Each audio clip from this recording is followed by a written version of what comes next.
మహాశివరాత్రి నాడు నిర్వహించేవి ఏవి అంటే ప్రధానంగా రెండిటిని చేస్తారు. ఒకటి ఉపవాసం, రెండవది జాగరణం. ఈ రెండు చెయ్యడంలోనే శివపూజ అంతర్లీనంగా ఉంటుంది. ఉపవాసము అన్న మాటకు అర్థం ఏమిటంటే ఉప అంటే సమీపమునందు, వాసము అంటే ఉండుట. దేనికి సమీపమునందుండుట అంటే భగవంతునకు సమీపమునందుండుట. నేను ఇలా కూర్చున్నాను అనుకోండి, నాకంత దూరంలో కూర్చుంటే, ఒకరిక్కడ దగ్గరగా కూర్చుంటే, దూరంగా కూర్చున్న వాళ్ళకన్నా నాకు దగ్గరగా కూర్చున్న వాళ్ళు ఎక్కువ సమీపంలో ఉన్నారు. ఉపవాసము, భగవంతుడికి దగ్గరగా జరుగుతారు. ఎలా జరుగుతారు అంటే 5 జ్ఞానేంద్రియములను మార్చి మార్చి భగవంతుడి యందు ప్రవర్తింపచేస్తారు. కన్నుందనుకోండి, ఏదో కొంతసేపు భగవంతుని యొక్క రకరకాల మూర్తుల్ని చూస్తాడు. ఏదో కాసేపు దక్షిణామూర్తి స్వరూపాన్ని చూసి కళ్ళు మూసుకుని ధ్యానం చేస్తాడు.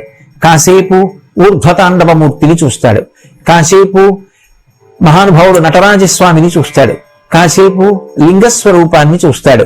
కంటితో మార్చి మార్చి మార్చి మార్చి భగవంతుని యొక్క రూపములను చూసి సంతోషిస్తాడు.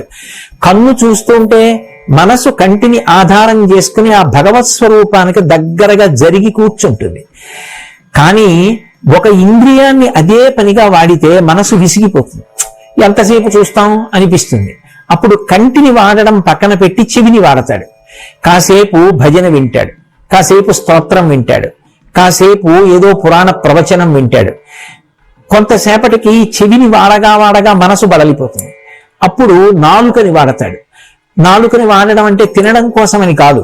ఏదో శ్రీరామ నీనామం ఎంత రుచిరా, ఎంత రుచి, ఎంత రుచి, ఎంత రుచిరా అన్నట్టుగా భగవంతుని యొక్క నామాన్ని